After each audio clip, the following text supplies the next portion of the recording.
स्वागत है cinema cinema में। आज मैं एक ऐसी मूवी को एक्सप्लेन करने वाला हूँ जिसमें कि एक एजेंट के पीछे पूरी सीआईए की टीम पड़ी हुई है और वो अपने आप को बचा रहा है क्योंकि उसके पास कुछ ऐसी चीज़ है जिससे कि सीआईए की एक एजेंट का पूरा पर्दाफाश हो सकता है। तो let's get the start of movie.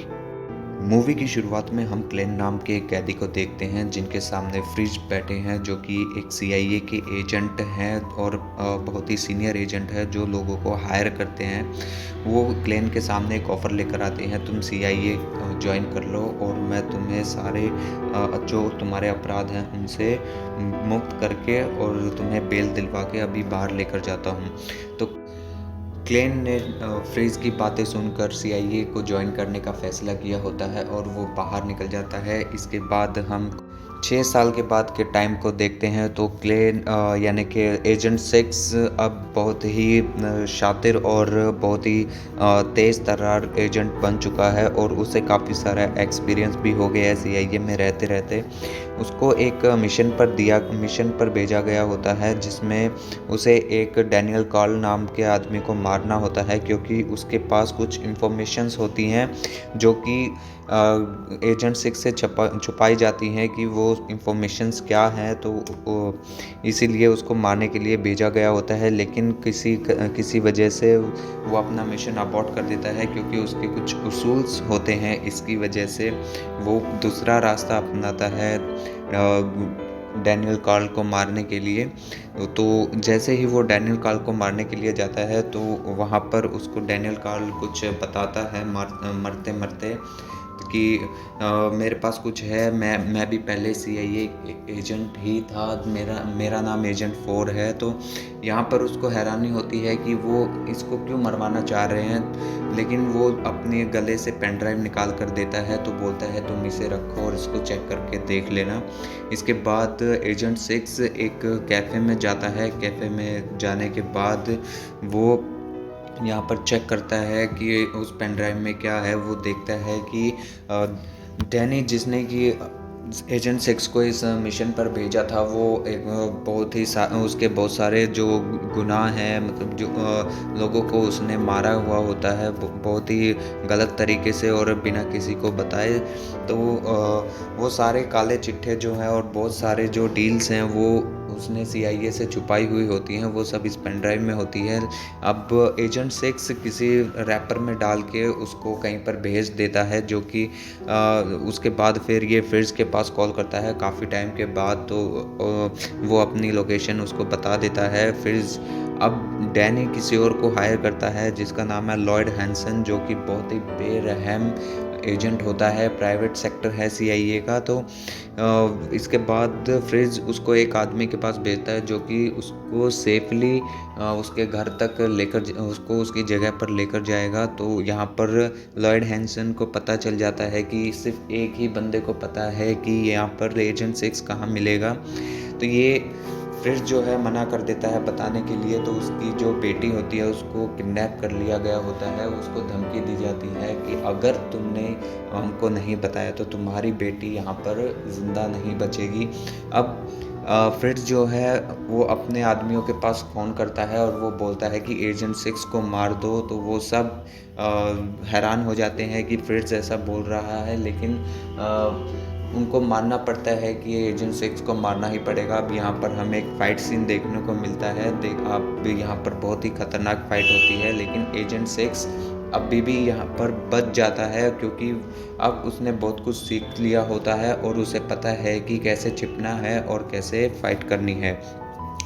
अब काफ़ी टाइम के बाद फ्रिज के पास वापस से कॉल आता है, लेकिन यहाँ पर एजेंट 6 उसको कॉल कर रहा है और साथ में लॉयड हैंसन भी सुन रहा है। लेकिन अब लॉयड हैंसन और इसके एजेंट 6 के बीच में बातें होती हैं और ये लोग आपस में बोलते हैं कि तुम ज़्यादा दिन नहीं छुप सकते और एजेंट 6 बहुत ही आत्मविश्वास के साथ बोलता है कि मैं तुम्हारा पर्दाफाश करके दिखाऊँगा। अब लॉयड हैंसन सारी टीम को अपने जितने भी कोने से होते हैं वो उन सबको एजेंट 6 के पीछे लगा देता है, लेकिन फ्रिट्ज को अभी भी यकीन होता है कि तुम एजेंट 6 का कुछ नहीं बिगाड़ पाओगे। इसके बाद हम 2 साल पहले का टाइम देखते हैं, जिसमें कि जो एजेंट 6 है वो फ्रिट्ज के पास आया हुआ होता है कुछ काम के लिए, क्योंकि फ्रिट्ज को बाहर जाना होता है किसी और मिशन के लिए। अब यहाँ पर हमें पता चलता है कि फ्रिट्ज की जो बेटी है उसके दिल में एक रेज़र लगा होता है, जो कि एक तरह का ट्रैकिंग डिवाइस होता है, और हमें पता चल जाता है कि उसकी बेटी कहाँ पर होगी। इसके बाद हम देखते हैं कि एजेंट 6 को नए कपड़े और एक नए पासपोर्ट की ज़रूरत होती है, तो वो अपने किसी एजेंट के पास जाता है। लेकिन यहाँ पर एजेंट 6 पर इतना इनाम लगा हुआ होता है कि वो जिस एजेंट के पास ये नया पासपोर्ट और नई आइडेंटिटी बनाने के लिए आया हुआ होता है, वो भी इसको अपने कब्ज़े में ले लेता है और इसको एक फंदे में फंसा लेता है। लेकिन यहाँ पर एजेंट 6 फिर से बहुत ही क्लेवरनेस दिखाता है और एक गन से एक विस्फोटक बनाता है, ताकि वो ऊपर जो लगा बुलेट प्रूफ ग्लास है वहाँ से निकल पाए, और साथ ही में वहाँ पर एक पानी की पाइप लगी होती है उसको तोड़ देता है। लेकिन यहाँ पर लॉयड हैंसन को पता चल जाता है कि जो एजेंट 6 है वो कहाँ पर है। ये उसको पकड़ने के लिए उसके पास जा ही रहे होते हैं कि जो एजेंट 6 है वो तैयार बैठा होता है सही टाइम पर निकलने का, और इसके साथ ही लॉयड हैंसन के सारी सिक्योरिटी और जितने भी आदमी हैं वो सब उस जगह पर पहुंच जाते हैं, और यहाँ पर जिसने भी इंफॉर्मेशन दी होती है वो उसको भी मार देता है।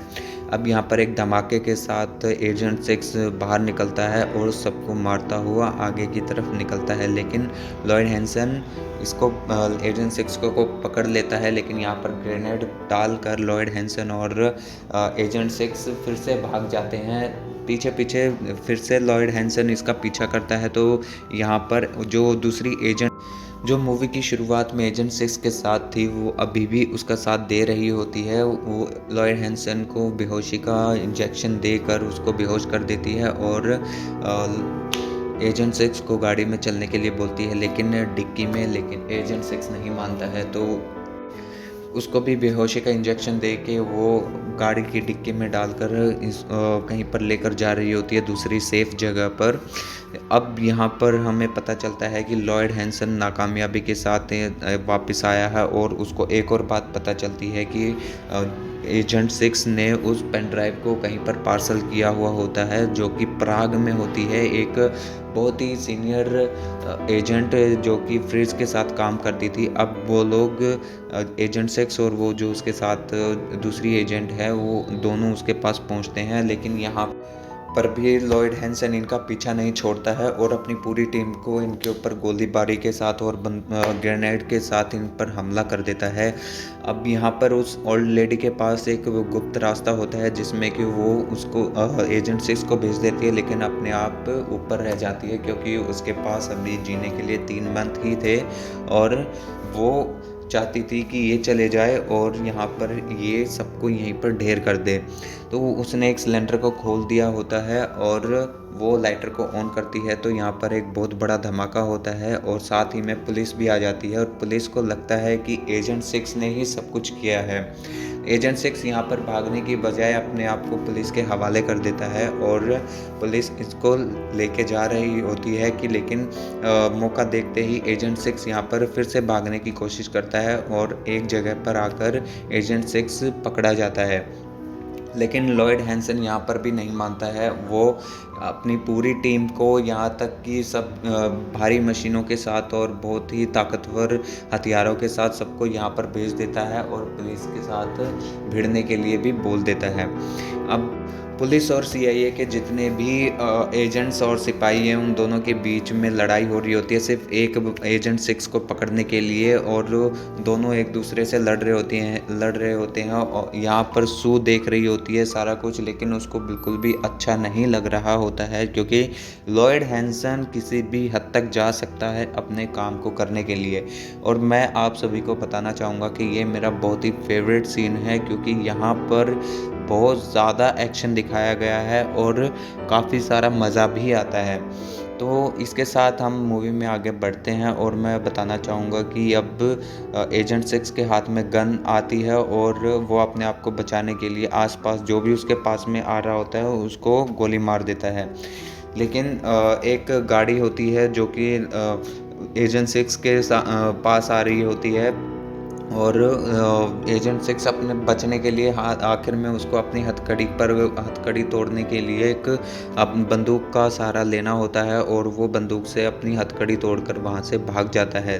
अब यहाँ पर सब चारों तरफ देखते हैं तो एजेंट 6 नहीं मिलता है और वो पास में जा रही हुई ट्रेन को चेक करते हैं तो एजेंट 6 उसके अंदर होता है। यहाँ पर फिर से ट्रेन में एक बहुत ही ज़बरदस्त सीन स्टार्ट हो जाता है। वो लोग यहाँ पर भी इसका पीछा नहीं छोड़ते हैं और लेकिन इसके साथ जो एजेंट थी वो वो एक बुलेट प्रूफ गाड़ी लेकर आती है और इसको बचाने की कोशिश करती है, लेकिन वो भी एक तरीके से एक जगह पे आकर नाकामयाब हो जाती है। लेकिन एजेंट 6 यहाँ पर बिल्कुल भी हार नहीं मानता है और वो सभी को फिनिश करके ही छोड़ता है। हॉस्पिटल में मुलाकात होती है इनसे एक और विलन से, लेकिन यहाँ पर इन तीनों के बीच में काफ़ी सारी फाइट होती है और फाइट होने के बाद यहाँ पर ये जो बंदा इनसे छीनने के लिए आया हुआ होता है वो छीन कर वो निकल जाता है। अब निकलने के बाद यहाँ पर हम देखते हैं कि जो फ्रिज है और उसकी बेटी आपस में बात कर रहे होते हैं कि हमें बचाने के लिए एजेंट 6 आएगा या नहीं। तो फ्रिज अपनी बेटी को दिलासा देते हुए बोलता है कि हाँ फ्रिज ज़रूर आएगा तो अगर वो इस गेट से आया तो वो बिल्कुल हमें बचाने के लिए ज़रूर आएगा। तो हम थोड़ी देर में देखते हैं कि फ्रिज जो एजेंट 6 है वो उसको बचाने के लिए यहाँ पर आ चुका है। वो गेट ओपन करता है तो वहाँ सामने उनको एजेंट 6 मिलता है। एजेंट 6 फ्रिज और उसकी बेटी को लेकर निकल गया होता है, लेकिन दूसरी तरफ जो उसके साथ एजेंट होती है वो अपनी मिसाइल्स लेकर इनका ध्यान भटका रही होती है ताकि ये एजेंट 6 और फ्रिज और उसकी बेटी की तरफ ना जाए। तो इनका प्लान काफ़ी हद तक कामयाब होता है, लेकिन कुछ टाइम के बाद यहाँ पर लॉयड हैंसन को समझ में आ जाता है कि ये हमारा ध्यान भटकाने के लिए किया जा रहा होता है। तो वो दोबारा से फ्रिज के कमरे की तरफ भागता है तो वो देखता है कि वो लोग जा चुके हैं और यहाँ पर कोई भी नहीं है। अब ये लॉयड हैंसन फ्रिज और एजेंट 6 को जाते हुए देखता है तो उन पर गोलीबारी बरसाता है। तो फ्रिज को एक गोली लग जाती है और वो एजेंट 6 और उसकी बेटी को यहाँ से जाने के लिए बोलता है। जैसे ही लॉयड हैंसन उसके पास आता है तो वो ग्रेनेड को ऑन कर देता है और वहाँ पर एक धमाका होता है, लेकिन लॉयड हैंसन यहाँ पर भी बच जाता है। हम दूसरी तरफ देखते हैं कि जो विलन इनसे लेने के लिए आया था वो बहुत ताकतवर होता है। अब वो समझ आता है कि मैं गलत लोगों के साथ था, तो उसके पास जो पेन ड्राइव होती है वो उस एजेंट को दे देता है जो एजेंट 6 के साथ थी। अब यहाँ पर हम देखते हैं कि लॉयड हैंसन अपनी चालाकी से फ्रिज की बेटी को अपने कब्जे में कर लेता है और वो उसे लेकर एक मेज़ में चला जाता है। एजेंट 6 सारे मेज़ को पार करते हुए आखिर में लॉयड हैंसन के पास पहुंच ही जाता है और यहाँ पर दोनों फैसला करते हैं कि हम हैंड टू हैंड फाइट करेंगे, ना कि किसी को चोट पहुंचाए, और दोनों आपस में लड़ने लग जाते हैं। लेकिन जो सू होती है वो मौके का फ़ायदा उठाकर लॉयड हैंसन को गोली मार देती है और एजेंट 6 को बोलती है कि सारा जो भी किया धरा है वो लॉयड हैंसन के सिर मंड दिया जाएगा और तुम्हें कुछ नहीं किया जाएगा। एजेंट 6 इस बात को मान जाता है और सू और डैनी वापस से हॉस्पिटल में आते हैं। तो यहाँ पर पूरा ट्रीटमेंट लेने के बाद एजेंट 6 यहाँ से गायब होता है क्योंकि सू को लगता है कि जो फ्रीज़ की बेटी है वो मेरे कब्ज़े में है, तो उसके लिए वो कुछ भी करेगा। लेकिन एजेंट 6 सूक इस फ्रीज़ की बेटी के पास आता है और सारी सिक्योरिटी को हटाकर फ्रीज़ की बेटी को यहाँ से निकाल कर ले जाता है। इसी के साथ ही ये मूवी यहाँ पर ख़त्म हो जाती है। Thanks to watching.